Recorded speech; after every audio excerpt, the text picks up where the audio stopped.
Okay, so the Tampa Bay Buccaneers destroyed the Eagles defense. We couldn't tackle no one. But why did Fangio have Nolan Smith guarding Chris Godwin in man-to-man? Ridiculous. The offense wasn't much better, and now we're hearing more rumors that Nick Sirianni continues to take over for Kellen and Barkley don't like it? The Eagles offense will get healthy during the bye week. But just when you thought it couldn't get worse, the NFL says the Eagles cannot trade for Haason Reddick. Plus, Darius Slay joins Micah Parsons to laugh at CJ Gardner-Johnson for not backing up his trash talk. The Eagles have some soul searching to do these next 2 weeks to really find out what they're made of. What is going on, everybody? I go by Philly Mike, and this is the Philly Talk Podcast. Be sure to hit that like button, subscribe to the channel, and turn on notification bells so you don't miss the videos. So the Eagles' loss to the Tampa Bay Buccaneers was absolutely embarrassing, especially because with the Eagles' offense and defense looking as bad as it was, there was a time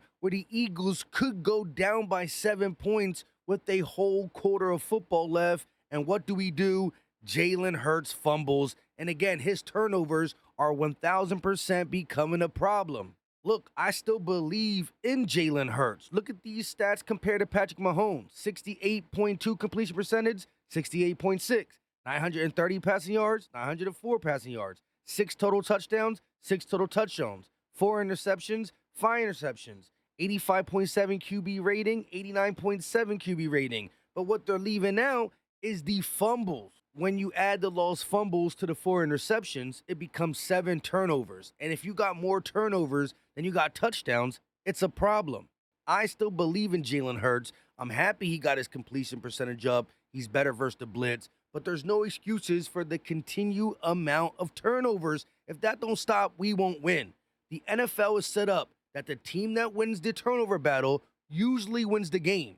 And we not winning no turnover battle with him giving the ball up once or twice a game, especially with him doing it at the worst times. Now, granted, no Smitty, no Lane, no A.J. Brown. We knew that, and I didn't expect a huge game for Jalen Hurts, but I also didn't expect him to contribute to why we lost, and the turnovers definitely contributed. Listen, it's been a hectic 2 days for Philly Mike. The Eagles embarrassed me, partly why I took the day off yesterday and didn't put out a video, but also got bad news as it pertains to family member stuff. That's why I haven't released the jersey giveaway video that was supposed to come out Sunday or Monday, but it will be released tonight, Tuesday night. Again, didn't like the way the offense and Jalen Hurts played, but the defense was the bigger disappointment. We literally saw a lockdown performance against a New Orleans team that was coming off of 2 games where they scored over 90 total points. And to come out this flat, allowing Baker Mayfield to throw over 300 yards and just dice you up like that is embarrassing. E.J. Smith tweeted, Next Gen Stats charged the Eagles defense with 16 missed tackles, which led to an additional 105 yards for the Tampa Bay Buccaneers. Kobe Dean had a team-high 5 missed tackles. That is ridiculous for one game. When you add that to the fact that Fangio's playing these corners 10 to 15 yards off, Baker Mayfield got the ball out of his hand in an average time of 1.9 seconds. That was the quickest out of any game played through the first 4 weeks, when Jalen Carter said the previous film had Baker holding on to the ball for 2.6 plus seconds. So he saw this secondary and wasn't afraid. And as much as I want to yell, I want to scream at the pass rush, if the quarterback is getting the ball out in under 2 seconds, not many pass rushes are going to get there. You got to change up your back end, your secondary, your linebackers, your cover guys to make the quarterback hold the ball a little bit. The whole first 2 drives, every play was thrown at the line of scrimmage. Bubble screen, dump off, bubble screen, dump off, which is absolutely unacceptable. And then again, CJ Gardner-Johnson was talking a little trash before the game, saying that we going to clamp up on the Tampa Bay Buccaneers. Obviously, we didn't clamp them up, and Mike Evans did score a touchdown on CJ Gardner-Johnson. Micah Parsons talks about it on his podcast, but guess who comes on? Slay. And yeah, he says CJ's my dog, but listen to the context in which they're talking and laughing. That to me is still a diss to CJ Garner-Johnson. Man, your dog CJ, man, he had some stuff said before the game. He struck again, bro. Man, bro, that's my dog. And before we get into this, bro, I'm not trying to, like, y'all know, bro, I'm all positive, bro. I'm not trying to attack CJ at all. Right. I know he took what I said personally, and before I even get into it, who we think he is, like, in terms of how we feel, bro, like, we all in the NFL. How one of us saying that another person don't belong here, they just that type of person, like, you feel me though? Like, even with a pro, even with a Pro Bowl, all pro, like, we still could be humbled at any moment. Like, we still gonna get beat. I'ma still get locked up maybe for a game or a rep. It's just a game of football. It's just how it happens. It happens. So, like, it happens, man. What's your thought on that, bro? Like, yeah, hey, one thing I know about 8, man. 8 go bring the noise. 8 go bring the energy. And 8 go bring all the trash talking that half the team's not doing. So he fulfilled that need for us. You know what I'm saying? He a guy with a lot of energy. He go talk that trash, but hey, you go talk, you gotta back it up at some point in time. And if you don't, he know for sure that media go catch it on the attention, and he gotta be ready to answer every time. Because if he don't, the media go on his ass every time. But you know what's up with him, man. You know what's up with him. He go do it. Now, hey, I told him, do your thing, man. But hey, now you don't perform the way you want to perform, they gonna get back on you. Again, Parsons starts by saying that CJ struck again, meaning he's talking trash about players or a team and couldn't back it up as Mike Evans scored a touchdown on him. Now, Slay keeps it as number 8, the trash talker. We love it from him. And I told him if he doesn't back it up, the media's going to get on him. But y'all don't got to get on him, right? Like, Micah Parsons is pretty much saying he struck again and you're laughing at it. And you don't know that he's going to put up the Bleacher Report picture of CJ talking, the SpongeBob meme. They're making fun of him. And you on there co-signing it. And again, after the loss we had, if you got to do your own podcast, do your own podcast. But really going on Parsons, the ops, and low-key having a conversation about CJ after there's beef, I don't know, man. I just have no idea what's going on in the NFL anymore. Plus, we're hearing this for the first time reported by Ian Rappaport.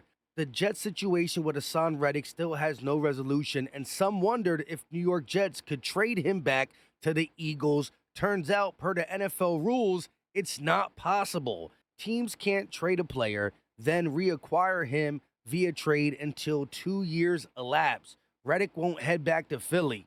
Again, we don't see players be traded and come back that quickly anyways, but how is this a thing? When is this a thing? And with all the chatter about him coming back to Philly, why are we just finding this out now? When, to me, it's probably because Howie did make the call. I'm guessing Howie made the call. The big names heard about it and then put this out. Shout out to the people saying the NFL making rules to keep the Eagles down. At this point, I don't even know. The way the Eagles offense, but more importantly, defense played versus the Buccaneers, we're keeping ourselves down. Now, before we get to the fact that Fangio literally put Nolan Smith on Chris Godwin, plus Devin White still a healthy scratch, but during the game decides to retweet Levante Davis strip sacking Jalen Hurts. But that's not all. Saquon thinks that Kellen Moore should run the offense and not Sirianni. I thought he was. A lot to talk about, but real quick, let's hear a word from our sponsor. Manta Sleep, 100% darkness guaranteed. Sleep better anywhere, anytime. You can get the sound mask, the pro mask, the sleep mask, the silk mask. Again, compare masks. Find your perfect sleep mask. Our mission is to empower light sleepers to sleep better so they can do more. We believe great sleep is a non-negotiable foundation you need to create your best life. That it's impossible to unlock your full potential if you're not getting an afternoon nap. If you're not getting an afternoon nap every day. I don't know about naps, but good night sleeps are right up my alley. And that nap beats coffee hands down. It's definitely more natural. But again, they have all the different types of masks. Sleep Mask Pro, not the purple one because I like black over purple, right? But I got it too. It's smaller, it's sleek, it goes on so easy. And look at the cuffs. They're like pillows on your eyes. But I'm not going to hold y'all. My favorite one is the Sleep Sound Mask. Bluetooth speakers on both sides. It's thicker, still has the same big cuffs, but you can listen to your phone, whether it's music, podcasts, uh, nature sounds. Use my promo code Philly Mike for 10% off. Again, click the link in the description. Use promo code Philly Mike for 10% off. How can I take this Eagles defense serious when you got Nolan Smith lined up in man-to-man coverage? I understand dropping him back in zone, but lining him up in man-to-man coverage versus Chris Godwin is ridiculous. Not going to cap. Nolan Smith was on his hip pocket, but still, Baker's going to automatically go there, and Chris Godwin is too good of a receiver. You can't have this matchup. You shouldn't even think this matchup is beneficial to you. What are we doing? Again, I'm still upset that Jalen Hurts continues to turn the ball over. But if you ask me, how do the Eagles go into Tampa and beat the Bucs without Devontae Smith, A.J. Brown, and Lane Johnson? I would have said the Eagles got to score between 20 to 25 and hold the Bucs under 20. And obviously, they put up a 30 burger on us. Easy. I also would have featured a run game early. I know it's hard when you're down double digits and blah, blah, blah. But our best player and our biggest play came from Saquon Barkley. You need to get him involved. Maybe if you do it early, the Bucs don't get up that high. I don't know. But we decided to do what we decided to do. Fletcher Cox tweeted this after the loss. The bye week is coming at a good time for this young team. We will find out who we really are after this bye. Nick and the squad will turn things around. I'm excited to watch this team grow and get through these tough times. Hopefully Fletch sees something that we don't, and he's right, because 2-2, a lot of football left to be played. But if we don't turn it around, no one's going to help us. Now let's take a look at this play nobody's really talking about, except for Elliott Shore-Parks. Keep coming back to in this game is the first play of the game. Eagles are down 7-0. The ball is going to get snapped. Here we go. Top of the drop. If you look, nobody's open, right? You can maybe argue Johnny Wilson, but nobody's open. So bad first play.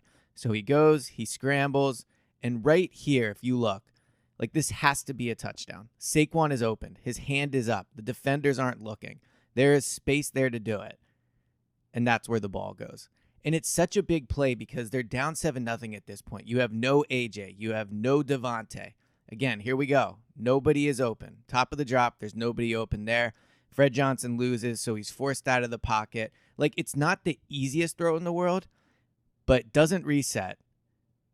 And there you go. Like, you can see it there. Saquon is open. Should be 7-7 after the first drive. Had to make that. At the end of the day, if he hits him there, that's a touchdown. And we're talking 7-7 ball game. Maybe the defense plays different. Maybe the offense adjusts different. Who knows? However, on the next possession, Jalen Hurts drops it in the breadbasket to Dallas Goedert. That could have moved the sticks. Maybe we score on that drive. I don't know. But Dallas Goedert drops it right in his two hands. Last week, he's catching contested catches over the Saints. One-hand grabs, 170 yards. Can't do no wrong. But we needed him to catch the ball on the second possession. And there's only one drop. But in a game like this, where your first 3 possessions are 3 and outs, 3 possessions, 9 plays, you catch that, the drive moves. Jalen hits Saquon, the drive moves. Could have been 14-14. Could have been 7-14. Would have been better than 24-0. Moving on to the Devin White thing. Nick Sirianni was on 94 WIP, and he said, I don't know much about what you're referencing to. I've gotten a little nugget on that, but haven't really looked into it much. Just trying to fix some other things on this football team, which I think that's still a big deal, right? I know Devin White and Levante David are cool. He said he tried to like it, not retweet it. At the end of the day, like that later in the week. Like that later. Text him good job later. But to retweet accidentally, which I don't see how you can accidentally retweet it, but to retweet a strip sack against your own teammate that pretty much ended the game and iced the game type stuff is ridiculous. Now, he's been a really good person throughout this whole not playing type thing between him and Fangio, but this is ridiculous. You got this happening during the game. You got Slay going on Parsons podcast, laughing with C.J. Gardner-Johnson. How can I trust this locker room to turn it around when I don't see anybody taking things seriously? Let's actually look at the big fumble from Jalen Hurts. Fran Duffy explains it greatly. So Jalen Hurts brings Jahan Dotson in motion. You're going to try and get Grant Calcaterra down the seam. with Jahan Dotson coming down the hash marks. And again, that safety, in theory, should be able to cover both of those routes. You've got Dallas Goedert leaking behind it just in case that corner sinks with Jahan Dotson and takes that route away. You've got Goedert there as a fail-safe. He would be the third in the progression. Saquon Barkley staying in to protect. Johnny Wilson's at the top. He's basically a decoy at this point, the ISO receiver opposite this combination at the bottom of the screen. Now, Jalen Hurts is going to drop back, and again, it's an inverted version of Tampa 2. The Tampa went into all kind of wacky versions of this coverage. But you've got your safety there at the bottom of the screen. That's the safety that they're working. There's your middle linebacker dropping down the middle of the field. And so Jalen Hurts, he wants to hit Calcaterra over the top of the linebacker inside of the safety. Now, if you bring it back to the beginning, you could see that Calcaterra, he gets a little bit delayed on his route. He gets rerouted by the edge rusher from Tampa Bay, and that timing is going to be critical here for Jalen Hurts and for the Eagles offense. So since Calcaterra's got to get off that jam before he gets down the seam, now when Jalen Hurts reaches the top of his drop and wants to get rid of the ball, Calcaterra's not quite ready. Jalen would have to put too much touch on it to get it over top of the linebacker and underneath the safety. This would be a very, very difficult throw. If Calcaterra was a little bit further down the field, you could put a little bit more mustard on it, but at this point, he's going to have to wait another beat. Now, you've got Levante David bearing down. He's blitzing inside.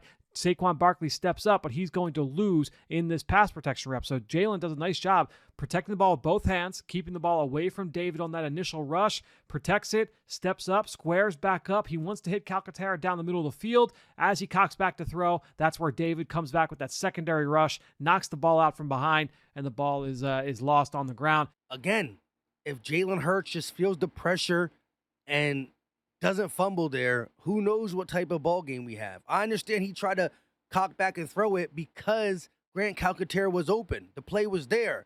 He just got to feel the pressure better. There was a fumble later in the game that happened where he didn't feel the pressure behind him. It doesn't count against him because we jumped back on it, but he has to have better pocket awareness, and these are all things that are fixable, but he's been turning the ball over so long.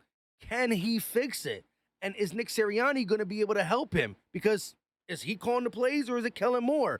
I don't know who started this picture, but it is flying around on Twitter. Saquon Barkley thinks Kellen Moore should run the Eagles offense. And obviously he does. But how much is the here and there? We heard Nick Sirianni says he does step in here and there. Maybe throughout the week, the game planning is still more Nick Sirianni's game plan. Maybe Kellen Moore calls the play. But maybe Nick Sirianni game plans more than what we know. I don't know. But for this statement to come out, and it's been retweeted and quote tweeted by some high people a lot, it's just weird to me. With all that being said, I was so frustrated. I got a headache from doing this podcast, just reliving all that stuff. The coordinators are speaking, Fangio, Kellen, and Michael Clay. We'll have that talk tomorrow. Make sure you hit that like button, subscribe to the channel, click the link in the description, and get your sleep mask. I promise you, you won't regret it. Leave a thought, drop the muscle emoji. We out.